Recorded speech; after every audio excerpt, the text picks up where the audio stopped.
तो देखिए, इसके बाद हम पढ़ने वाले हैं विजयनगर साम्राज्य के बारे में।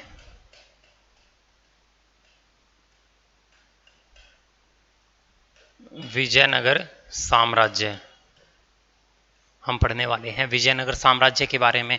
विजयनगर साम्राज्य, इसमें देखिए क्वेश्चन एक तो ये बनेगा, आपसे ये पूछा जाएगा विजयनगर साम्राज्य की स्थापना के समय, विजयनगर साम्राज्य की स्थापना के समय भारत का दिल्ली सल्तनत का सुल्तान कौन था? दिल्ली सल्तनत का सुल्तान कौन था? तो दिल्ली सल्तनत का सुल्तान इस समय कौन था? मोहम्मद बिन तुगलक। ये क्वेश्चन आपको जब मोहम्मद बिन तुगलक पढ़ाया था, जब अच्छे से बता के गया था, इस समय मोहम्मद बिन तुगलक दिल्ली सल्तनत का सुल्तान था। इसके बाद हम पढ़ते हैं विजयनगर साम्राज्य की स्थापना कब और किसने की थी? 1336 में दो भाइयों ने की थी, जिनका नाम था हरिहर एवं बुक्का। हरिहर एवं बुक्का नामक दो भाइयों ने इसकी स्थापना की थी। और ये विजयनगर कहाँ पर पड़ता है? कर्नाटक में। ये पड़ता है कर्नाटक में पड़ता है। इसके बाद हम पढ़ते हैं इन्होंने किस गुरु का आशीर्वाद लिया था? इनके गुरु का नाम था संत विधारण्य। इनके गुरु का नाम था संत विधारण्य। संत विधारण्य का आशीर्वाद लिया था इन्होंने, और इनका आशीर्वाद लेके इन्होंने स्थापना की थी। और हम पढ़ते हैं इसकी जो राजधानी थी, राजधानी हम्पी थी। इसकी जो राजधानी थी वो थी हम्पी। इसमें हमें मैन्युअली एक ही राजा के बारे में पढ़ना है, जिसका मैं नाम लिख देता हूं, कृष्ण देव राय। इसमें हमें कृष्ण देव राय के बारे में पढ़ना होता है। और कृष्ण देव राय ने 1509 से लेकर 1529 तक शासन किया था। यही इंपॉर्टेंट है और यहीं से हमारे एग्जाम में क्वेश्चन आने की संभावना है। तो कृष्ण देव राय की जो राजधानी थी, कृष्ण देव राय ने अपने समय में राजधानी को ट्रांसफर करके अनाई गोंडी बना लिया था। इस समय में जो राजधानी थी, उस राजधानी का नाम था अनाई गोंडी। तो हम पढ़ते हैं कृष्ण देव राय ने राजधानी अनाई गोंडी को बनाया। आप ये याद रखोगे कृष्ण देव राय के समय में इनकी राजभाषा क्या थी? तो इनकी जो राजभाषा थी वो तेलुगु थी। इनकी जो राजभाषा थी वो तेलुगु थी, ये भी आप याद रखोगे। इसके बाद हम पढ़ते हैं बाबरनामा में। इसके बाद हम पढ़ते हैं, ये बात मैं पहले से लिखवा चुका हूं, फिर से लिखवा रहा हूं। बाबरनामा में कृष्ण देव राय को, बाबरनामा में कृष्ण देव राय को भारत का सबसे शक्तिशाली शासक बताया गया है। भारत का सबसे पावरफुल, भारत का सबसे पावरफुल शासक बताया गया है, सबसे शक्तिशाली राजा बताया गया है। तो हम पढ़ते हैं बाबरनामा में कृष्ण देव राय को भारत का सबसे शक्तिशाली क्यों बताया गया है? आप सभी को याद होगा, आपको पढ़ाया था, भारत में पहली बार तोप लेके आया था। ये भारत में पहली बार तोप लेकर आया था। और ये कहां से लेके आया था? ईरान से लेके आया था। इसीलिए बाबर ने बाबरनामा में भारत का जो सबसे शक्तिशाली राजा है वो कृष्ण देव राय को बताया है। इसके राज दरबारी कवि का नाम, इसी में हम पढ़ते हैं इसके राज दरबारी कवि का नाम। इसका एक राज दरबारी कवि था, आपने अगर कार्टून नेटवर्क देखा है तो ये याद होगा, तेनाली रामा।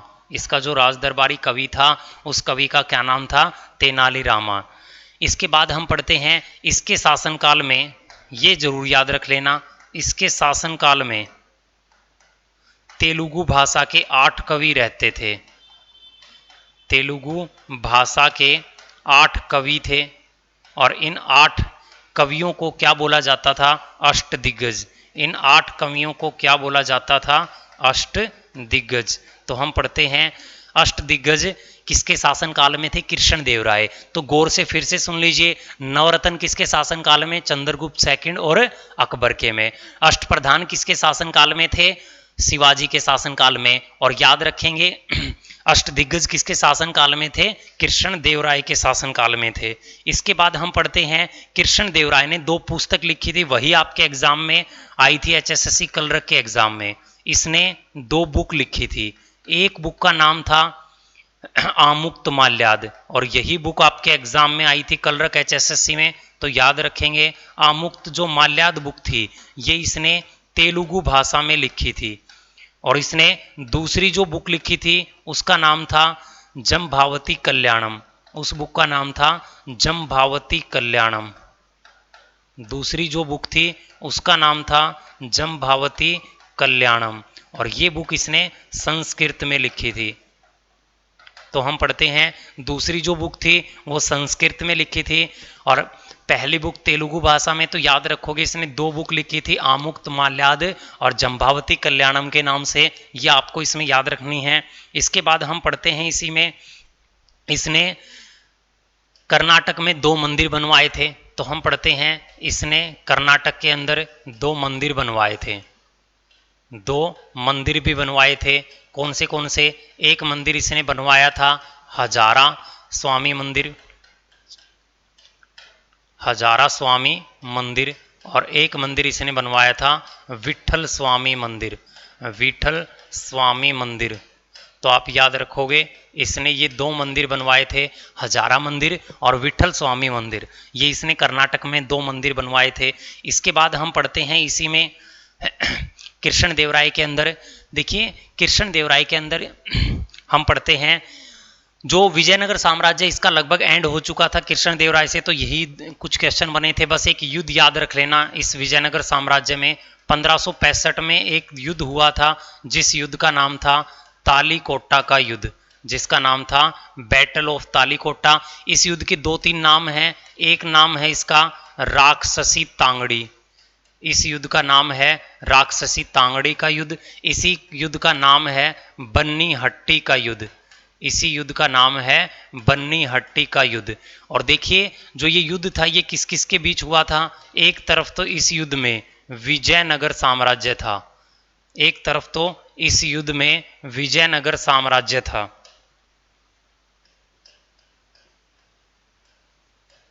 एक तरफ इस युद्ध में विजयनगर साम्राज्य था और दूसरी तरफ इस युद्ध में बहमनी साम्राज्य था, दूसरी तरफ इस युद्ध में बहमनी साम्राज्य था।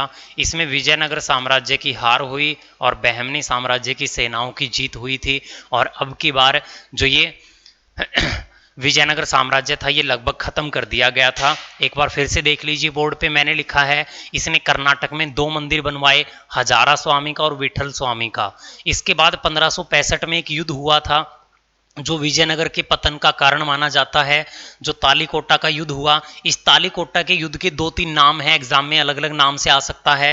राक्षसी तांगड़ी का युद्ध, बन्नी हट्टी का युद्ध, और ये विजयनगर और बहमनी साम्राज्य के बीच हुआ। विजयनगर साम्राज्य की हार हुई और बहमनी साम्राज्य की सेनाओं की जीत हुई और विजयनगर साम्राज्य का लगभग पतन हुआ, और यही एंड का कारण माना जाता है।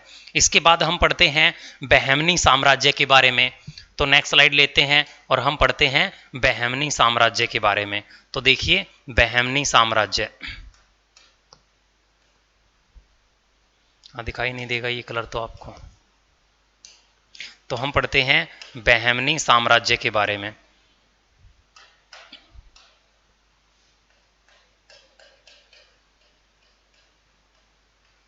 बहमनी साम्राज्य हम पढ़ेंगे, बहमनी साम्राज्य। तो सेम वही क्वेश्चन याद रखना है। इस समय दिल्ली सल्तनत के, इसकी स्थापना के समय दिल्ली सल्तनत के सुल्तान कौन थे? पहले वाले क्वेश्चन की तरह तो इस समय भी दिल्ली सल्तनत के सुल्तान कौन थे? मोहम्मद बिन तुगलक। ये आपको याद रखना पड़ेगा। इसकी स्थापना किसने की थी? ये भी याद रखोगे।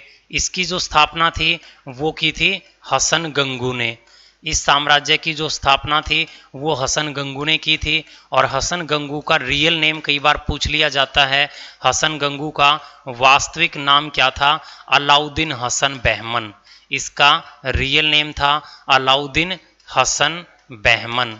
तो हम पढ़ते हैं अलाउद्दीन हसन बहमन ने बहमनी साम्राज्य की स्थापना की थी। इसका रियल नेम था अलाउद्दीन हसन बहमन। इसके बाद आप ये याद रखोगे इसकी स्थापना कौन से ईयर में की थी? पहले भी लिखवा चुका हूँ एक बार, मोहम्मद बिन तुगलक में 1347 में थी। इसके बाद आप याद रखोगे इसकी राजधानी, आप याद रखोगे इसकी राजधानी, और राजधानी कौन सी थी? तो हम पढ़ते हैं इनकी राजधानी थी गुलबर्गा। इनकी जो राजधानी थी वो राजधानी थी गुलबर्गा। इसके बाद आप याद रखोगे इनकी राजभाषा, इनकी जो राजभाषा थी, ऑफिशियल लैंग्वेज थी, वो मराठी थी। इस पूरे विजयनगर साम्राज्य का मोस्ट इंपॉर्टेंट क्वेश्चन है इसकी राजभाषा, क्योंकि मुस्लिम साम्राज्य होने के बाद भी राजभाषा हिंदू थी, इसलिए दिल्ली पुलिस के प्रीवियस एग्जाम में ये पूछा गया था। तो आप याद रखोगे इनकी जो राजभाषा थी वो कौन सी थी, मराठी थी। और ये बताया जाता है 16वीं शताब्दी के अंत में, 16वीं शताब्दी के अंत में, 16वीं शताब्दी के अंत में इनका भी पतन हो गया और ये बहमनी साम्राज्य 5 हिस्सों में टूट गया, 5 हिस्सों में बट गया था। और वो 5 हिस्से कौन से थे, तो हम पढ़ते हैं अहमदनगर, नंबर 2 पे हम पढ़ते हैं बीजापुर, नंबर 3 पे हम पढ़ते हैं गोलकुंडा, नंबर 4 पे हम पढ़ते हैं बरार, और नंबर 5 पे हम पढ़ते हैं बीदर। तो हम पढ़ते हैं ये 16वीं शताब्दी के अंत में लगभग 5 हिस्सों में टूट गया और बहमनी साम्राज्य का पतन हुआ। तो हम पढ़ते हैं ये था बहमनी साम्राज्य आपका, और बहमनी साम्राज्य से आने वाले यही क्वेश्चन थे। इसमें बस एक इसकी राजभाषा को याद रख लेना, आज तक एग्जाम में यही पूछा गया है, और इसकी स्थापना किसने की थी ये भी थोड़ा सा याद रख लेना। तो ये था आप लोगों का बहमनी साम्राज्य, और ये कंप्लीट हो चुका है। अब आज की क्लास में हम स्टार्ट करेंगे या आपका मेडिवल हिस्ट्री का या मध्यकालीन इतिहास का जो बिल्कुल लास्ट टॉपिक है वो बच गया आपका, और बिल्कुल लास्ट टॉपिक हम पढ़ने वाले हैं जिसका नाम है सिख साम्राज्य या सिख गुरुओं के बारे में हम पढ़ने वाले हैं आज की क्लास में। तो आज का जो लास्ट टॉपिक होगा वो सिख गुरु होंगे। तो आज की क्लास को स्टार्ट करते